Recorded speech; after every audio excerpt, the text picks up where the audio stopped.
네, 대신증권의 이경민 팀장님 모셨습니다. 안녕하세요. 네, 안녕하십니까. 네, 새해 복 많이 받으시고. 새해 복 많이 받으십시오. 네. 1년 만에 뵀는데.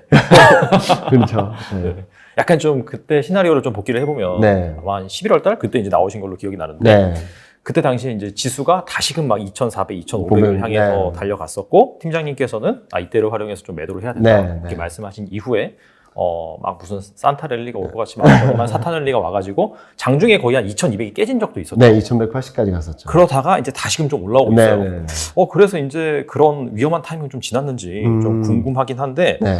그래서 약간 좀 1월 효과를 지금 기대해도 좋을지.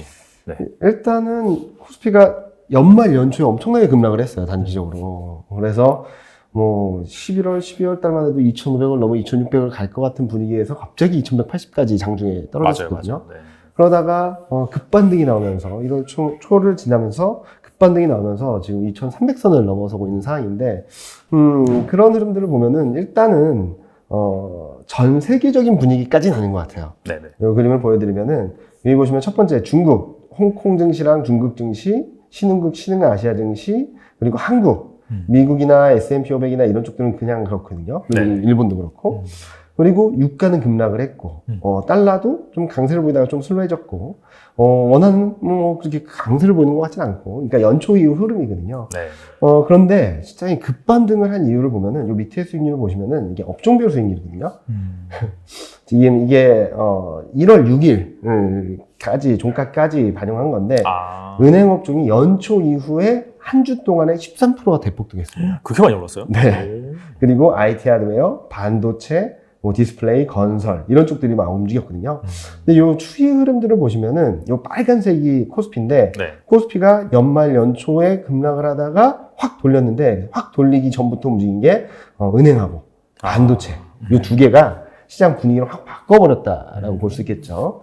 자, 그러면 은행하고 반도체는 왜 올랐을까라고 본다면 지금 현재 시점에서는 어떤 펀더멘탈이 뒷받침됐다기보다는 일정 부분 기대감들이 좀 시장에 반영되면서 녹아들면서 좀 반등이 굉장히 강하게 나온 것이 아닌가. 그리고 워낙 급락을 했기 때문에 단기적으로 반도체도 은행도 연말 연초에 좀 많이 밀렸었어요. 특히 은행은 배당락이다 뭐다 해서 많이 밀렸었기 때문에 그런 것들에 대한 되돌림, 그 이상으로 기대감들이 좀 녹아들어서 코스피가 급반등을 했지 어떤 펀더멘탈이나 실적이나 경기 흐름들이 좋아졌다라고 보기는 아직까지는 어렵다라고 생각하고 있습니다.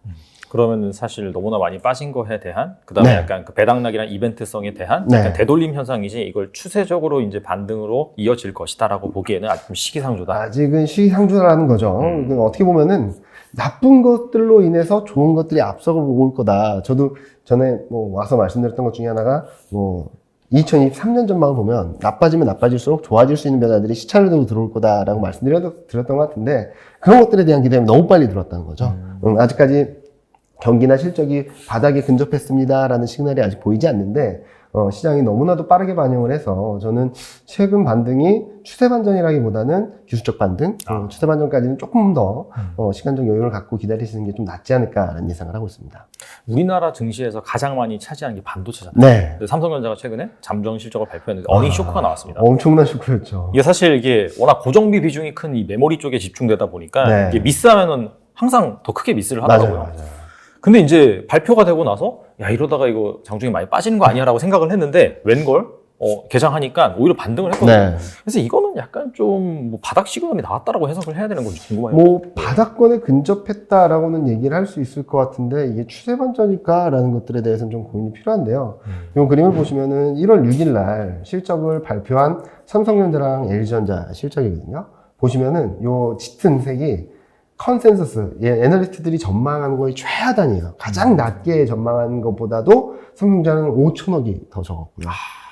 컨센서스보다는 한 2조 정도가 2조 내려왔습니다. 네.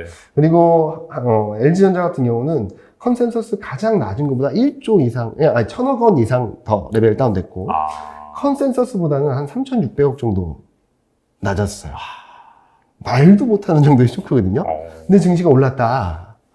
자, 삼성전자는 실적 쇼크로 인해서 삼성전자가 감산을 할 것이고 삼성전자가 감산을 해서 공급이 줄어들면 수요와 공급단에 있어서 수요가 좀 더 우위를 보이는 구간이 빨라질 것이다 라는 기대가 확 들어오면서 시장이 움직였고요. LG전자는 LG 이노텍 때문에 실적이 안 좋았던 거지 LG전자의 실적은 예상보다 그렇게 나쁘지 않았다. 그래도 적답니다. 근데 나쁘지 않았다? 그리고 나빴기 때문에 좋아질 거야. 라는 기대감이 들어왔는데, 최근 시장으로 보면은 이런 것들을 보실 수 있겠죠. 좀 작은 변화들이 나오는 건 맞아요. 근데 이게, 합리적인 흐름일까? 라는 고민을 하게 되는 거죠. 예를 몇 가지 들어볼게요.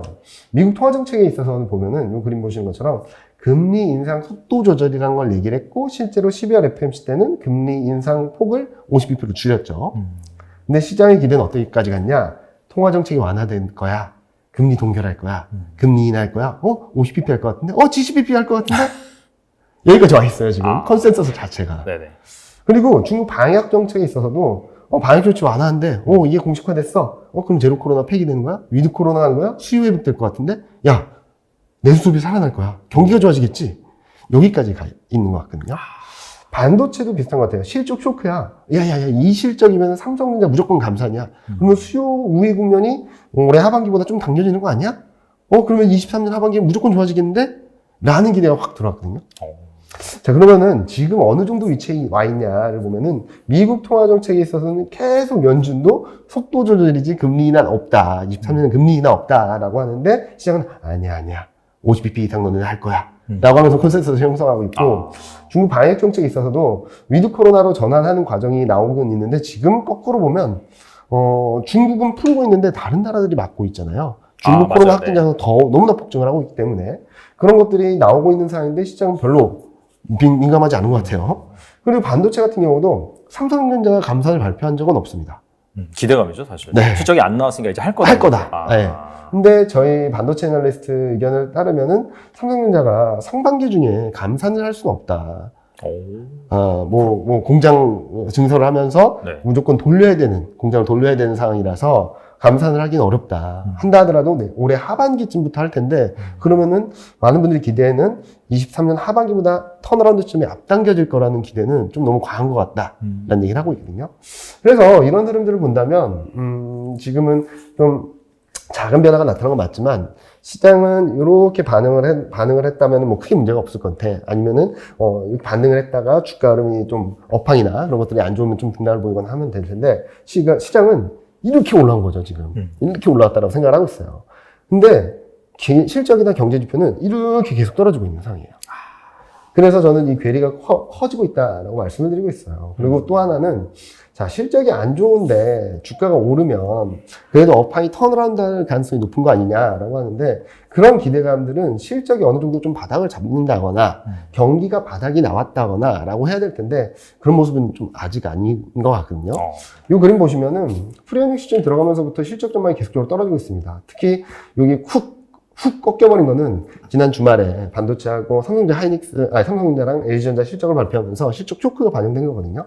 그래서 보는데 실적 전반 추이를 보시면 최근 급반등한 은행도, 최근 급반등한 건설도, 전 업종이 거의 실적이 내려가고 있어요, 실적 전망이. 그리고 반도체를 빼고 보면 실적에 대한 눈높이도 아직까지 높아요. 이 영업이익률을 보면은, 코스피 전체로 보면은 영업이익률이 좀 낮아졌다라고도 볼 수 있거든요. 보시면 올해 4분기가 5.4, 2023년 1분기가 7.3, 이 11년 이후 평균 6.1보다 낮고, 11년 이후 평균 1분기 평균보다는 낮은 게 맞잖아요. 근데 반도체가 너무 낮아요. 반도체가 22년 4분기가 7.7, 1분기가 5.7이에요. 거의 보지도 못했던 수준이고, 반도체 업황이 최악이다라고 말했던 2019년보다도 거의 절반 수준밖에 안 되거든요. 굉장히 많이 낮아져 있죠. 근데 문제는 반도체를 빼고 보니까 4분기 영업이익률이 아직까지 5.1이에요. 2011년 이후 평균이 4.4인데 그보다 높아요. 올해죠. 올해 23년 1분기 영업이익률이 7.5예요. 평균이 6.2인데. 그래서 지금은 실적 전망이 좀 많이 내려가고 있는데, 더 내려갈 룸이 너무 많은 것이 아닌가라는 말씀을 드리고 있고요. 그렇게 본다면은 실적 전망이 내려간 만큼 밸류에이션 부담은 커질 수밖에 없는 거고, 이미 지금 12개월 선행 PER이라는 지표를 보면은 11배에 근접했거든요, 벌써. 코스피가 2,300밖에 안 되는데, PER은 11배예요.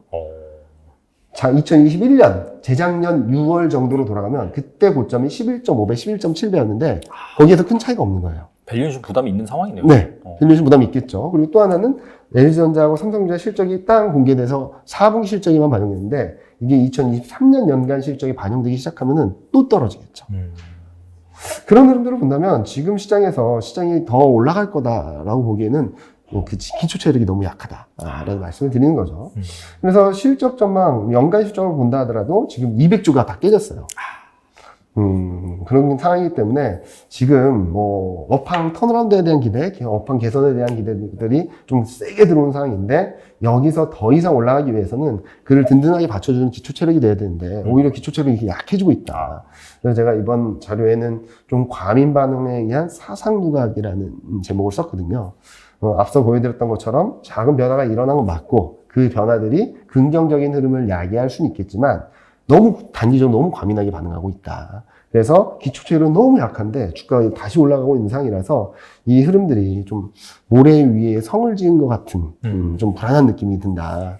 그래서 지금은 좀 급반등이 나온 것들에 대해서 조금은 아쉬울 수 있지만 못 따라갔다고 아쉬워하기보다는 조금 기다리면은 좀 더 싼 매수할 기회가 나오지 않을까라는 말씀을 드리고 있습니다. 반대로 약간 주식 비중이 큰 분들 같은 경우에는 이번 반등이 더 오버슈팅이 나온다라고 한다면 약간 리스크 관리 차원에서 비중 줄이는 게 좋겠네요. 조심하는 게 좋겠죠. 특히 근데 워낙 고점에서 기다리시는 분들이라면 조금 닫아놓고 계시는 게 맞을 것 같고요. 저점이나 아니면 저점 부근에서 잘 사셨던 분들이라면 일정 부분 차익 실현을 하고 좀 기다리시는 게 좀 낫지 않을까라는 말씀을 드리고 있어서 지금은 욕심낼 때는 아니다. 지금은 30포인트, 50포인트 더 먹으려다가 더 크게 한번 흔들릴 수 있겠다. 저는 분명히 23년 1분기 중에는 저점이 나올 수 있다라고 말씀을 드리고 있지만 2180까지 갔다가 올라오는 그림들이 진짜로 바닥을 통과하고 업황이 바닥권에 근접했다는 시그널이 나오기 전에 너무 빨리 움직인 거라서 좀 되돌림 흐름이 나올 수밖에 없는데 2181 때보다 지금이 더 경제 지표나 이익 전망이 더 떨어지고 있거든요. 그러면은 주가 레벨은 조금 더 떨어질 가능성이 있기 때문에 좀 조심하자라는 말씀을 드리고 있죠. 그 중국 같은 경우에도 사실 어떻게 본다면 중국에서 얼마나 그 경기가 회복이 되느냐, 그쵸. 소비가 살아나느냐가 네. 어떻게 본다면 우리나라 시장이 더 임팩트가 크잖아요. 굉장히 크죠. 그래서 막 리오프닝 발빠르게 진행되고 있고 막 주말에 기사도 보니까 홍콩에서 몇십만 명이 간다 이렇게 나오고 있지만은 네. 그게 사실 그거 하나만 볼 게 아니라 네. 방금 말씀하신 것처럼 이미 그 다른 글로벌 나라 네. 같은 경우에는 문을 다 닫고 있고 네. 그래서 이런 부분이 실질적으로 이 글로벌 소비라든지 경제 그런 성장률에 영향을 미치기 위해서는 좀 시차가 필요하다 그렇게 보시는 거죠. 정확히 표현하신 것 네. 같아요. 저희도 대신증권에서도 23년, 그러니까 올해 2분기 정도부터는 중국 경기가 올라와 주면서 한국 경제, 외환 시장, 글로벌 경제 전반적으로 긍정적인 영향을 줄 것 같아요. 특히 한국 수출의 가장 리스크 팩터가 중국입니다. 지역별, 국가별 수출 증가를 보면 중국이 워낙 마이너스 폭이 크기 때문에 지금 한국 수출이 더 안 좋은 것처럼 나타나고 맞아요. 있거든요. 자, 그런데 중국이 좀 경기가 개선된다면 좀 살아나겠죠. 그리고 2022년 내내 전개되었던 현상이 위안화 약세였어요. 위안화 약세. 그런데 중국 경기가 올라온다. 다른 나라들은 좀 지지부진한데, 경기 이름들이 좀 지지부진한데 중국 경기만 22년 대비 올라온다라고 하면은 거꾸로 되겠죠. 위안화 강세, 원화 강세. 최근 원달러율이 1250원도 깨고 그런 흐름들이 너무 많이 빨라지고 네. 빠졌어요. 네. 그런 흐름들이 나타나는 데에는 중국 영향도 좀 있어요. 어느 정도 일정 부분 기대감. 근데 앞서 말씀드렸던 것처럼 좀 과민 반응인 것 같다. 단기적으로. 분명히 좋아질 건 맞지만 그리고 저희가 전망드리는 것처럼 그래서 저희는 원달러율이 2023년 4분기에는 1200원을 깰 거라고 생각은 하고 있어요. 그런데 지금은 좀 과하다. 좀 되돌림이 나올 수밖에 없다. 너무 빨리 빠졌다. 너무 빨리 빠졌고 너무 중국의 제로 코로나 정책 폐기 자체를 경기 회복으로 이끌어가는데 너무 빨리 시장이 반응을 했다라고 생각을 하는데요. 자, 요 그림 몇 개만 보여드릴게요. 여기 보시면은 10개 도시의 지하철 이동량입니다. 이제 막 이렇게 올라왔어요. 아직까지 막 움직이지 않는 거예요. 중국 내에서도. 네네. 자, 솔직히 말씀드리면 내가 아픈데 어떻게 움직여요? 하루에 몇십만 명씩 나온다는데 몇만 명씩 나오고. 그래서 이렇게 턴어라운드 했을 뿐인데 시장이 경기복까지 기대를 한 거죠. 그리고 자동차 판매량 같은 경우를 본다 하더라도 지금 도매 쪽은 여전히 마이너스고 소매 쪽이 올라온다 하더라도 올라오는 폭도 제한적이고. 그러니까 경제, 중국 내부 경제가 활력을 찾았다라고 보기에는 아직까지 미흡한 부분들이 굉장히 많아요. 그래서 11월 달 지표를 본다 하더라도 소매 판매는 마이너스 5.9였고요. 산업 생산은 2.2였고 투자 지표도 계속적으로 꺾였어요. 이런 것들이 드라마틱하게 반전을 보여준다면 저도 제가 오판했습니다 라고 말씀드릴 텐데 아직까지 그런 기운이 보여지지 않고 있어서 저희는 분명히 23년 2분기 정도부터는 좋은 그림들이 나타날 텐데 특히 기저효과가 있죠. 2022년 3월, 4월달 지표들이 엄청나게 안 좋았기 때문에 기저효과만으로도 좋은 그림이 나올 텐데 아직은 이런 그림들이 아직 눈에 띄지 않고 가시화되지 않았는데 시장이 너무 앞서간 것이 아닌가. 일정 부분 되돌렸다가 다시 새롭게 출발하는 발판을 마련해야지 진짜 방향성이 보여지지 않을까라는 말씀을 드리고 있습니다. 알겠습니다. 이게 또 하나 이제 중요한 축이 네. 연준의 이제 기준금리 인상 그쵸. 스탠스잖아요. 가장 네. 중요하다라고 볼 수 있는 부분인데 일단은 지난번 FOMC에서 중립금리 상단을 한 5.1에서 5.2 정도 네. 제시를 했어요. 그리고 이제 최근 FOMC 의사록이 발표가 됐는데 금리를 인하해야 된다라고 하는 위원 아무도 아무도 없었습니다. 없다. 네. 근데 약간 좀 궁금한 게 네.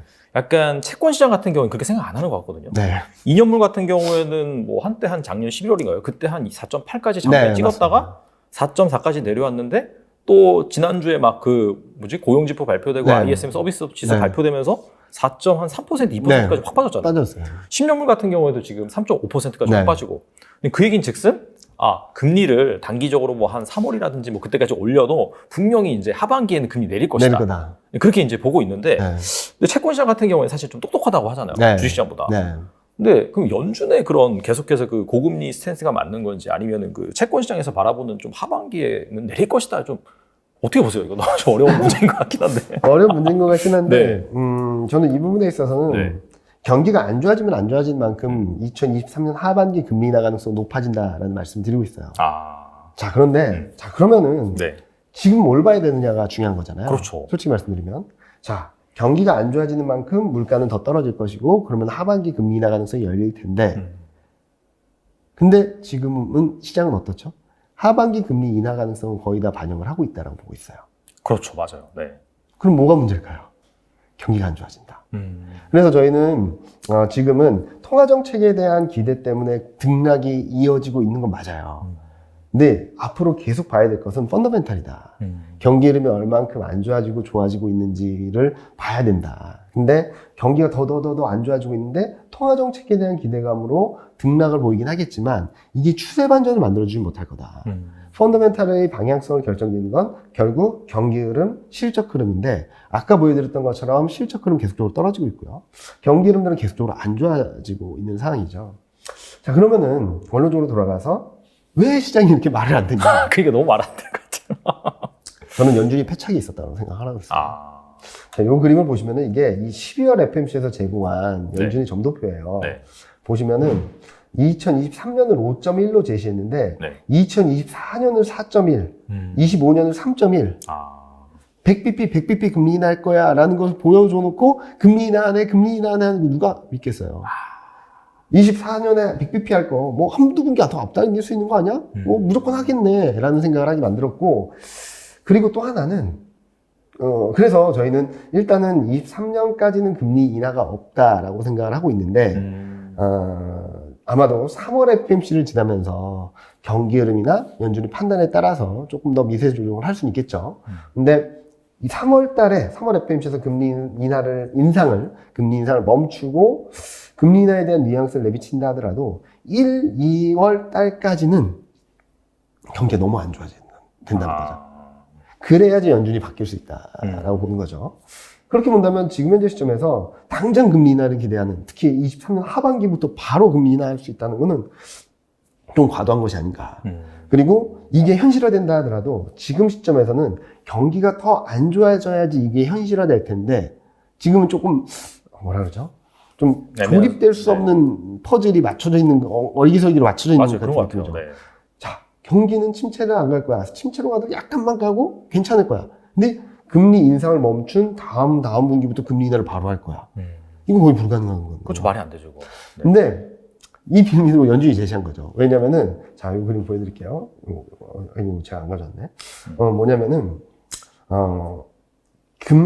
연준이 제시한 GDP 성장률을 보면 22년이 0.5, 맞아요. 네. 23년이 0.5예요.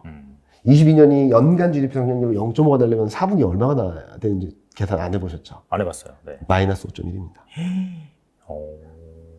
근데 뭐야? 그러면은 0.5가 좀 바이어스가 있나 봤더니 상단이에요. 레인지를 보면은 0에서 0.5예요. 상단이에요. 연준위원들 중에 가장 높게 본 사람이 0.5라는 거예요. 그럼 4분기 경기 쇼크 있나? 라고 생각을 하고 봤더니, 뭐, 지난 주말에 발표했던 ISM 서비스업 지수는 뭐, 급락을 했잖아요. 맞아, 급락했어요. 네. 고용지표 빼고는 전부 다 안 좋은 거죠. 그런 그림들이 조금씩 가시화되고 있어서 저는 이런 빌미가 있는 거고, 또 하나는 22년, 23년 0.5였다가 이제 24년, 25년은 1%대 성장으로 회복이 된다라고 전망이 나온 거예요. 네. 자, 근데 재밌는 건 1%, 그러니까 23년에는 22년, 23년은 0.5 GDP 성장률인데 24년, 25년 올라갈 거예요 라고 해놓고 100bp 금리 인하를 얘기해 놓은 거예요. 그러면 경기가 안 좋으니까 금리 인하 땡길 수 있다라는 기대를 갖기 마련이죠. 그래서 지금 시장은 계속적으로 연준의 스탠스와 삐그덕삐그덕 되는 거죠. 근데 이번 FOMC 의사록을 보면은 연준이 되게 강한 멘트를 했어요. 근데 안 믿죠.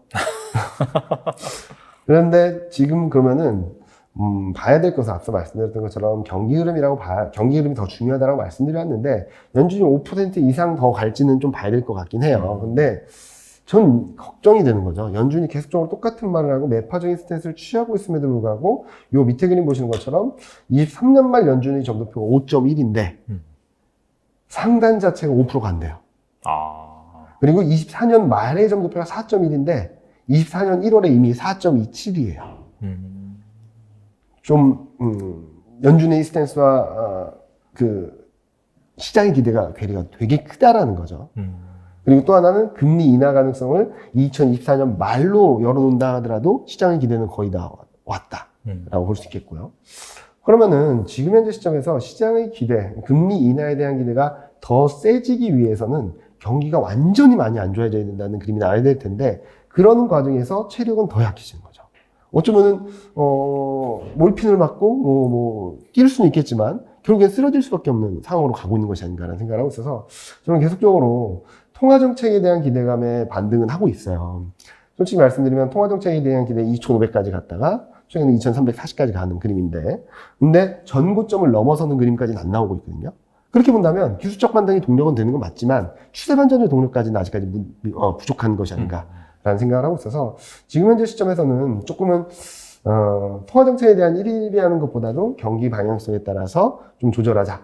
만약에 투자를 하신다면 경기 방향성에 따라서는 좀 롱 포지션을 가져가시고 등락에 따라서는 단기 투자 전략으로 가져가시는 게 맞지 않나라는 생각을 하고 있어서 만약에 최근 저점에서 잘 사셨던 분들이나 아니면 최근 초반 급반등하기 시작점에서 좀 사셨던 분들은 지금 정도 레벨에서는 좀 리스크 관리가 좀 필요하지 않나라는 말씀을 드리고 있습니다. 그러니까 이게 지금 연준과 시장의 괴리가 있는 게 연준 같은 경우에는 경기가 그렇게 나쁘지 않다. 네. 뭐 그렇기 때문에 당연히 뭐 금리를 올해 말까지 계속해서 높은 수준 유지할 할 것이다. 하지만 시장 같은 경우에는 아니다. 경기가 생각보다 나쁘기 때문에 더 빨리 내릴 것이다. 간단하게 요약하면 그거잖아요. 네. 근데 좀 궁금한 게 이게 사실 그 전까지는 제조업은 되게 안 좋게 나왔고 네. 서비스업은 좋게 나왔는데 네. 그 바로 지난주에 발표된 지표를 네. 보니까 서비스업도 확 꺾였잖아요. 완전히 꺾였죠. 근데 너무 좀 어이가 없는 게 실업률 같은 경우는 오히려 내려갔더라고요. 네. 3.7% 11월달 나왔는데 네. 3.5%로 네. 오히려 내려가고 떨어졌고. 그 다음에 또 약간 좀 경제 활동 참가 이거 약간 올랐더라고요. 네, 네. 그렇죠. 근데 이날 또 약간 증시가 환호한 게 네. 보니까 임금 상승률도 둔화되고 네, 네. 그래서 이거 뭐지? 약간 좀 그런 느낌이 있긴 하거든요. 네. 그러니까 고용이 그렇게 계속해서 물론 고용이 약간 후행 지표긴 하지만 맞습니다. 그럼에도 불구하고 지금까지 너무 견조한데 네. 이렇게 이렇게 된다면은 경기 심지어 그렇게 심하지 않지 않는 게 아닐까? 네. 이런 얘기 나오면서 약간 골디락스 마일드한 경기 침체 오히려 더 좋다 이런 논리도 나오는 것 같은데 이거 어떻게 보세요? 저희도 경기 침체가 온다고 해서 뭐 엄청난 쇼크가 오진 않을 것 같아요. 근데 고용 지표가 지금까지 괜찮았다라고 해서 앞으로도 좋을 거다라고 말하기는 좀 어려운 환경이라는 거죠. 앞서 말씀드렸던 것처럼 ISM 제조업 지수가 꺾였고 서비스업 지수도 꺾였고 이제 조만간 물가가 꺾였다는 것 또한 경기가 좀 안 좋아지고 있다는 시그널이 될 수 있겠죠. 그렇죠, 사실. 네. 네. 그리고 임금 상승률이 꺾였다는 것 또한 고용 상황이 그렇게 뜨겁진 않아 지금 이렇게 쿨다운되기 시작했다라는 얘기가 될 수도 있겠죠. 왜냐면은 임금을 높이 안 줘도 사람이 이제 고용되니까. 근데 요거 하나는 좀 봐야 될 것 같아요. 지금 얘기가 많이 나오는 것 중에 하나가 노동시장에 있어서의 쇼티지가 계속적으로 되고 있다라는 말을 하고 있는데 그런 상황들이 유지되고 있는 국면이라서 고용, 노동, 그리고 고용 지표가 급격하게 위축된다라는 것들은 조금 봐야 될 것 같긴 해요. 근데 지금은 좀 불안불안하다. 라는 말씀을 드릴 수 있겠죠. 그동안 잘 버텨왔던 서비스업까지 뭐 원래는 55 정도였거든요. 근데 네, 맞아요. 네. 한 번에 50 밑으로 내려가 버린 거예요. 잘못 나온 줄 알았어요. 그래서 저도요. 그리고 너무 한 번에 꺾여가지고. 그 세부 지표를 보면은 네. 뭐가 꺾였냐면은 이제 연말 소비 시즌을 지나면서 기업 활동 지수, 생산 지수가 완전 대폭락을 한 거예요. 이제 연말 소비 시즌 끝나고 이제 경기가 진짜 안 좋아지고 전반적인 경기 흐름들이 부정적으로 흘러가다 보니까 완전히 이 서비스업 기대감들이 확 꺾여버린 거라고 볼 수 있겠거든요. 자, 그러면은 이 후행적으로 나타날 수 있는 게 고용을 좀 줄이는 것들. 그리고 특히 12월 달까지만 하더라도 이제 연말 소비 시즌이 진행됐던 상황이라서 고용이 그렇게 급격히 나빠지는 상황은 아니었던 것 같아요. 이제 실적 시즌 끝나고 연말 소비 시즌 끝나고 하면서 이제 서비스업 쪽에서까지도 고용이 좀 꺾이기 시작한다면 아마 1월 고용 지표를 확인한 2월 초 그게 또 마침 2월 FOMC랑 좀 맞물려 있죠. 그때가 조금 불안 요인이 되지 않을까. 그리고 또 하나는 아까 잠깐 보여드리긴 했는데 연준 스탠스가 너무 강경한데 시장의 괴리랑 너무 크잖아요. 그럼 연준이 25pp가 아니라 50pp 금리 인상을 하면서 시장의 경고 시그널을 그러니까 그동안 말로 해왔다면 액션으로 보여주지 않을까라는 걱정도 하고 있어서 2월 초까지는 좀 확인하고 대응하자. 아직까지는 불안 요인들이 너무 많고 고용 하나가 잘 버티고 있다 그래서 글로벌 경제, 미국 경제가 굉장히 단단하다고 말할 수 있는 상황은 아니다라는 생각을 하고 있죠. 네. 아무래도 시간이 지나면 지날수록 확실히 실업률은 올라갈 수 있다. 올라갈 수 서비스까지 꺾이니까. 네. 그리고 또 하나는 연준도 그렇게 전망을 하고 있어요. 맞아요. 네. 네. 연준도 2023년 4.6까지 올라간다는 전망을 내놓고 있거든요. 네. 그렇게 본다면 경기가 안 좋아짐으로 인해서 후행적으로 실업률이 올라갈 텐데 그리고 실업률은 전형적인 후행 지표거든요. 실업률은 보통 떨어질 땐 천천히 떨어지고 위로 칠 땐 팍 튀는 그림이 나오고 있어서 천천히 떨어지는 등락을 보이는데 이제 안정적이다라고 말하기는 좀 어렵고 원래는 안정적일 때는 큰 편차 없이 움직이거든요. 근데 최근 보면은 빠졌다가 튀었다가 또 빠지고 이런 흐름이 나타나는 게 그 또한 좀 저점에서 좀 불안 요인이 나오는 것이 아닌가라는 생각을 하고 있습니다. 알겠습니다. 약간 이건 좀 다른 이슈인 것 같긴 한데 네. 일본에서 최근에 장기간 고수해온 YCC, 일부 커브 컨트롤이죠.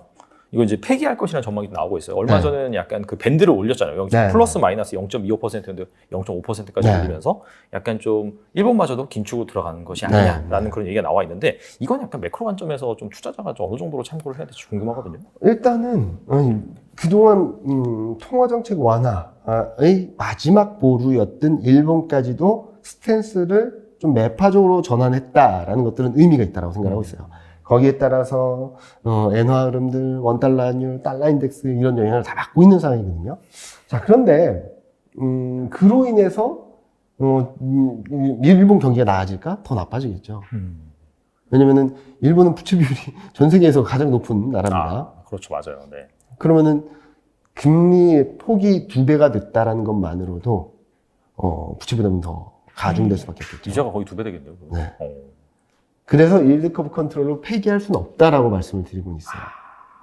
이걸 폐기하는 순간 망할 수도 있다. 부채 비율이 너무 높으니까. 자, 그러면은 이 폭을 더 확대할 것인가라는 부분들에 대해서는 좀 단기적으로 결정 내리긴 어렵겠다. 왜냐면은 이번 구로다 총재가 이제 4월 달에 사임을 하거든요. 그에 앞서서 자기가 해왔던 정책들에 대해서 일정 부분 여지를 열어놓고 좀 떠나는 것이 아닌가 정도로 생각을 하고 있고 구로다 총재도 이거를 긴축으로 해석하지 말아달라. 일정 부분 정상화 과정이다라고 얘기를 하고 있는 상황이라서 큰 변화는 아닐 것 같은데 저는 이런 흐름들이 굉장히 불안감을 증폭시키고 좀 높이는 변수는 맞다라고 생각을 하고 있어요. 그런데 이로 인해서 당장 시장이 어마어마한 매크로 상황들이나 일본 흐름이나 일본 경제나 엄청난 충격을 받을 것인가?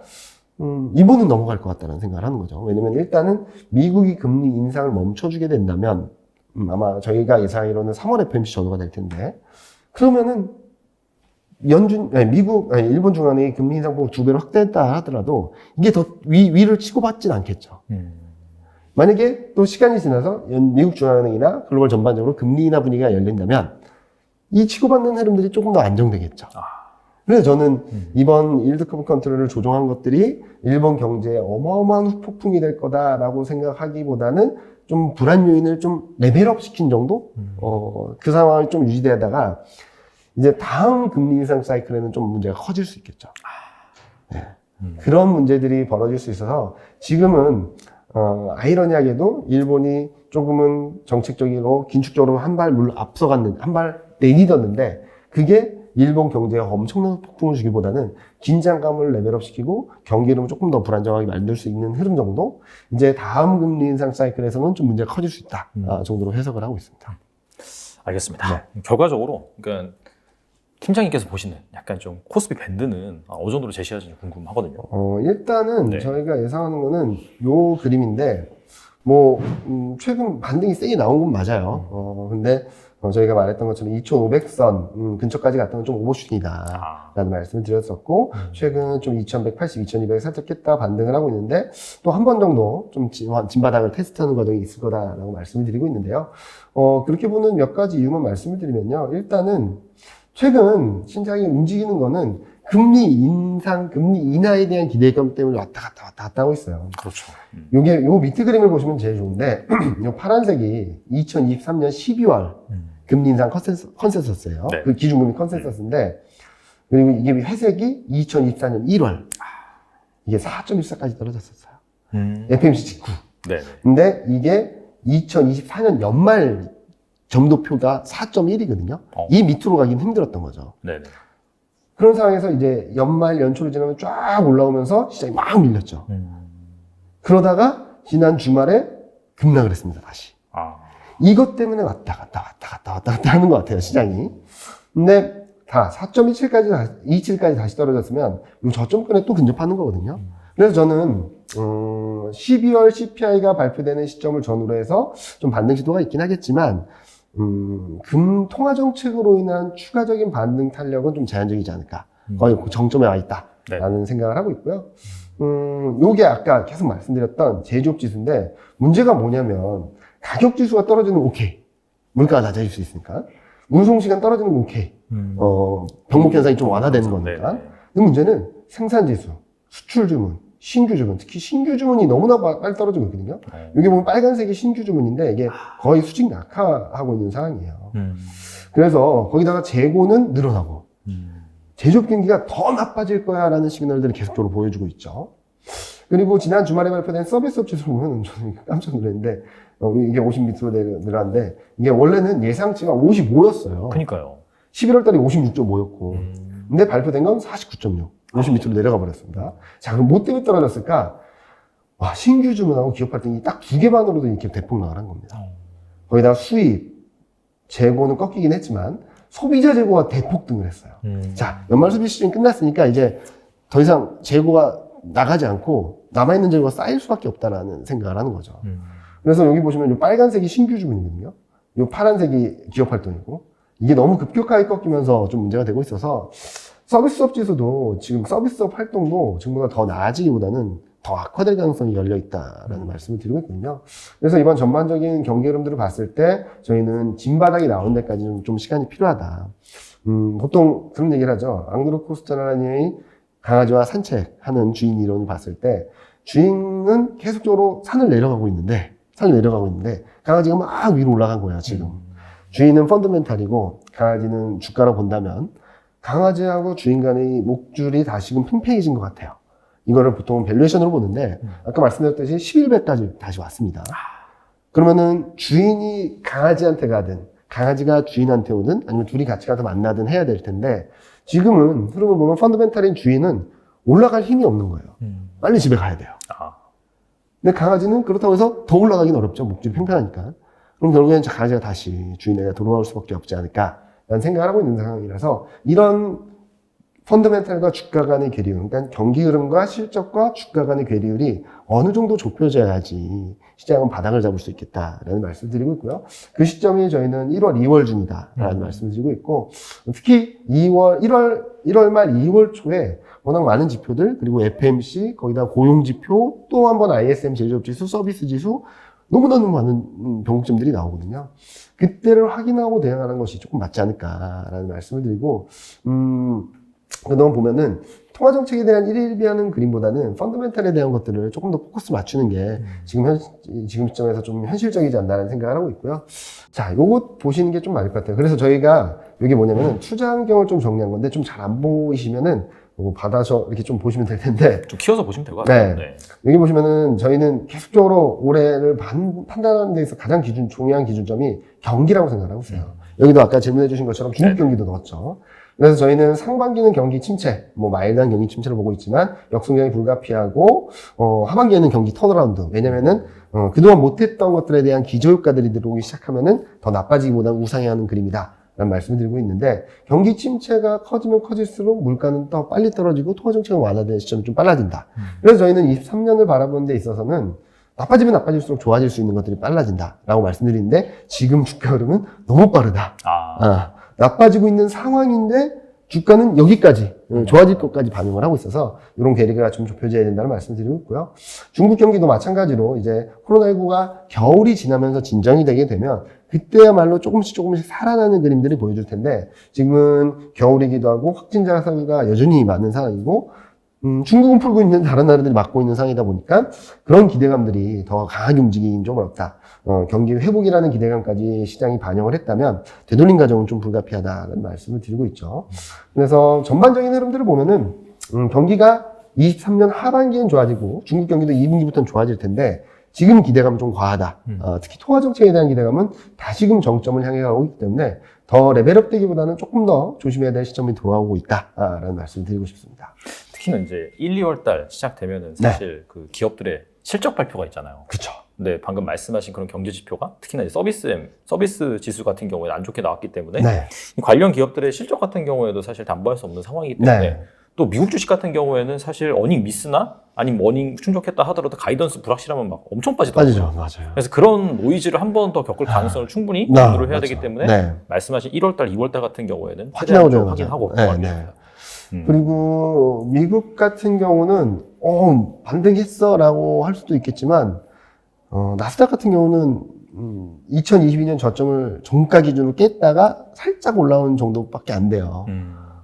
S&P 500도 좀 반등을 하긴 했는데 저는 한국 증시도 불안정하지만 한국 증시는 미국 플러스 2022년에는 한국 증시가 더 안 좋았던 이유가 그리고 21년 6월 고점으로 더 안 좋았던 이유가 중국 때문인 영향도 있거든요. 그렇죠. 네.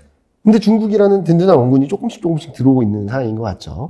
그래서 저희가 예상하기에는 한국 증시, 신흥 아시아 증시, 중국 증시보다 미국 증시 저점이 좀 늦춰지지 않을까. 조금 늦지 않을까라는 생각을 하고 있어요. 그냥 시점만 말씀드리면 21년 6월 달에 코스피 정점이 나왔고요. 21년 연말까지 나스닥 S&P 500은 사상 최고 행진을 이어갔죠. 고점의 시차가 6개월 정도 있어요. 그러면은 지금 시장이 불안정해지면 불안정해질수록 주가를 좀 모아나가야 되는 나라는 미국이 아니라 한국이다.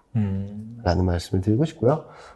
그런 가운데, 그런 중심에는, 지금 달러가 좀 슬로해지는 그림들, 위안화가 강세를 보이면서 원화도 강세를 보일 수 있는 그림들이 좀 맞물리고 있어서, 1분기 중에 좀 시장이 다시금 흔들린다면, 미국보다는 한국 증시, 중국 증시 좀 쳐다보자. 라는 말씀 드리고 싶습니다. 알겠습니다. 그렇다면은 약간 연준이 통화 정책을 좀 변경하는 그런 시점 같은 경우에 아까도 물론 약간 좀 말씀해 주셨는데, 빨라야 올해 말 아니면 한 내년 한 초 정도 그 정도로 보시는 건가요, 그러면?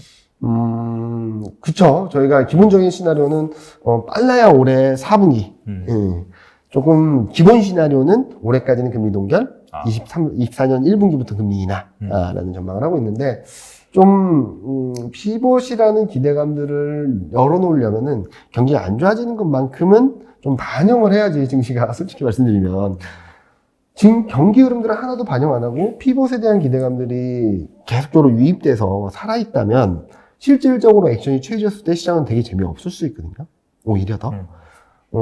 그런데 증시 이익 레벨은 여기 떨어져 있고 GDP 성장 전망 레벨은 미국이 지금 이미 0.3이고요. 올해 GDP 성장 전망이 유럽은 다 마이너스로 가고 있습니다. 전부 다.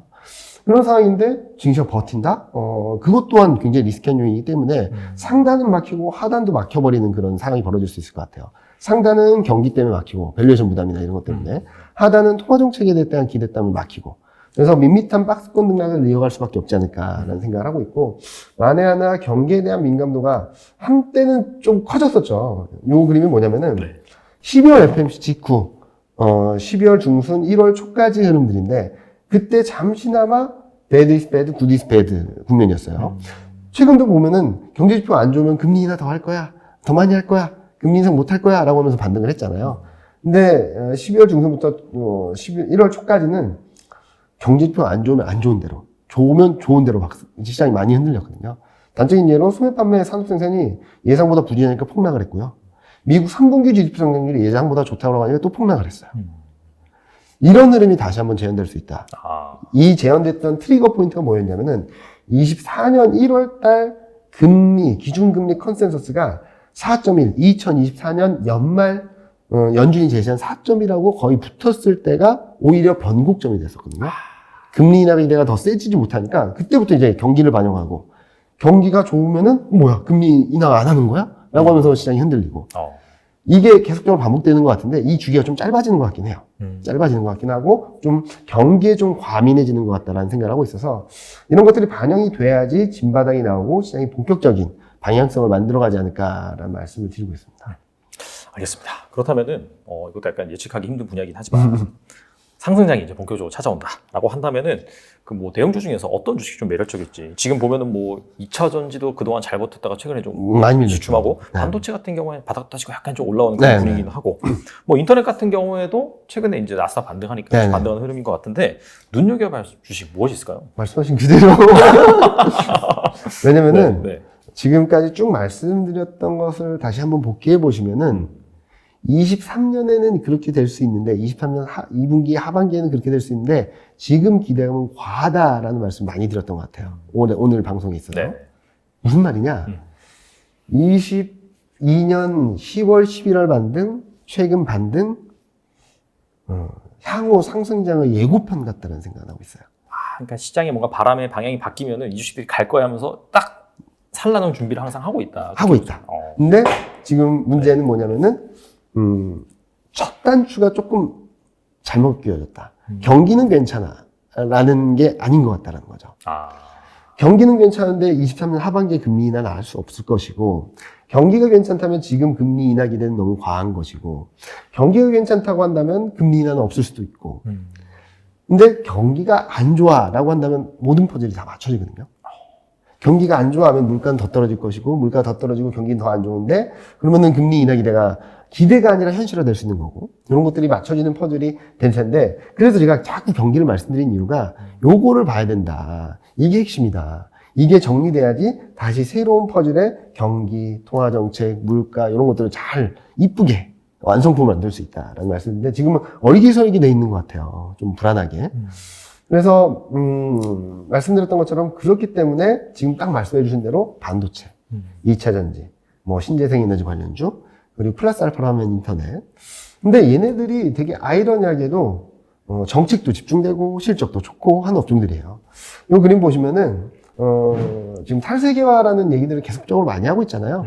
그 와중에 미국도 유럽도 중국도 한국도 뭐 전 세계적으로 해야 되는, 꼭 가져가야 되는 필수 산업이 되는 거죠. 반도체도 마찬가지고, 반도체는 미국도 4대 핵심 품목을 선정한 뒤에 가장 먼저 통과시킨 게 반도체 법안이에요.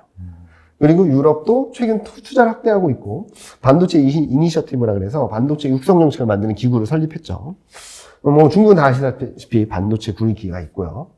그리고 전기차, 2차 전지, 신재생에너지 관련된 쪽은 에너지 독립을 위해서라도 미국도 드라이브 걸고 있고, 유럽은 뭐 더 세게 드라이브 걸고 있고, 중국도 보조금 지원금 주면서 뭐 지금 사우디의 네옴시티에도 적극적으로 참여하는 등 굉장히 적극적인 홍보를 하고 있죠.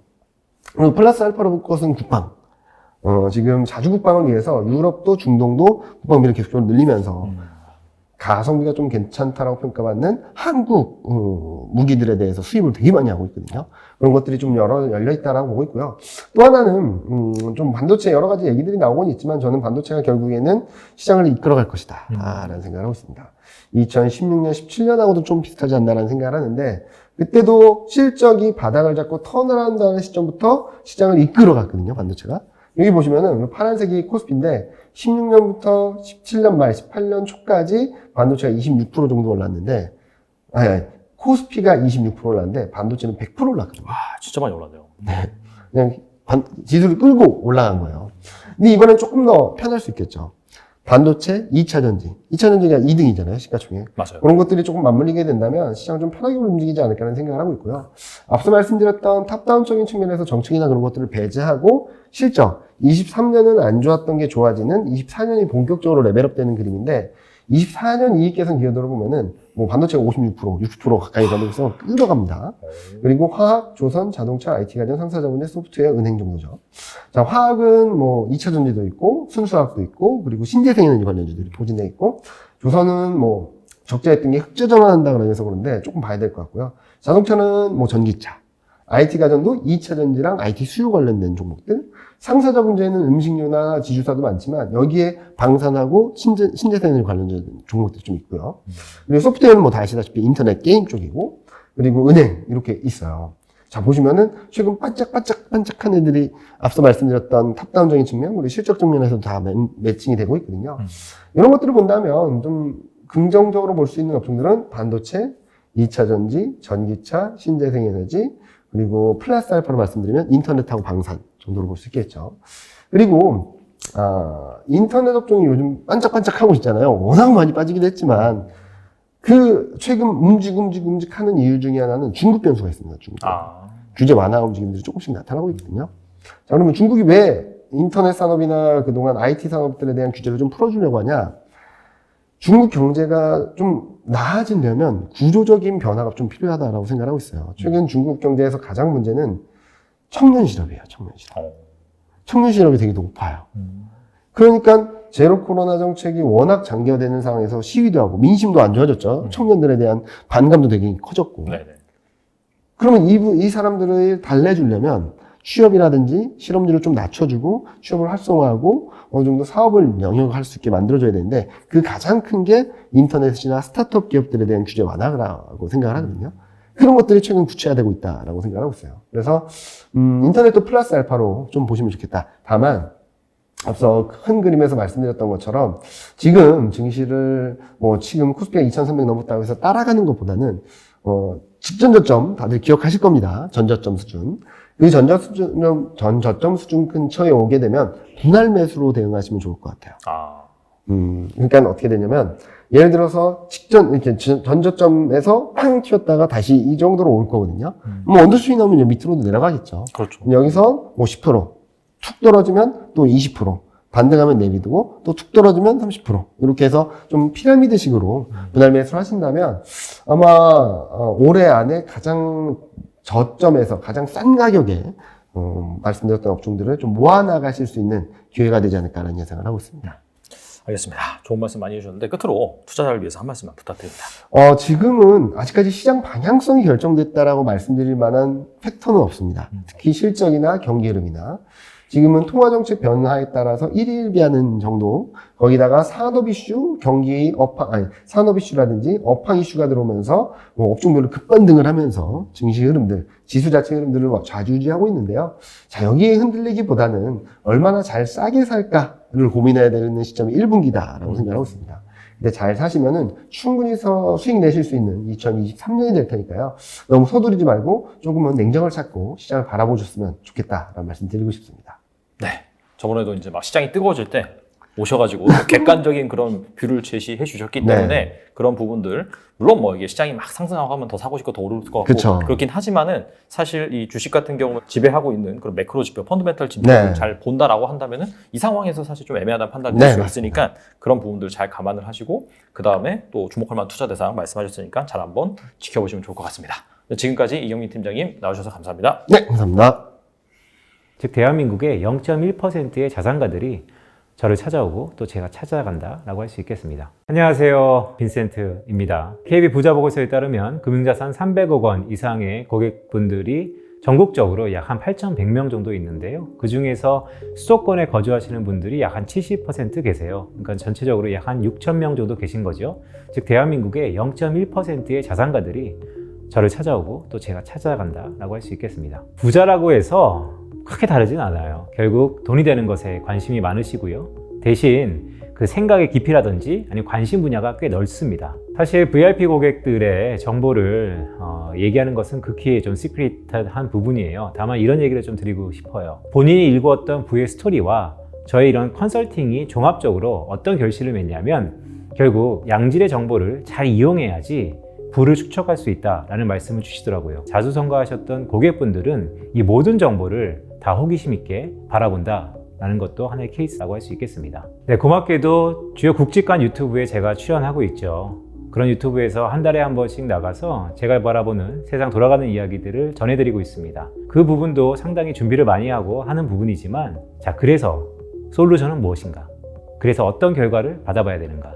사실 그 부분은 저희 고객들한테 주는 맞춤 솔루션입니다. 오늘 이 강의도 그런 연장선상에서 마련됐다라고 보시면 좋을 것 같아요. 그래서 이전과는 다르게 여러분들 하나하나의 고민거리를 제가 듣고 또 그에 맞는 맞춤 솔루션을 드릴 수 있는 그런 강의가 아닐까라고 생각합니다.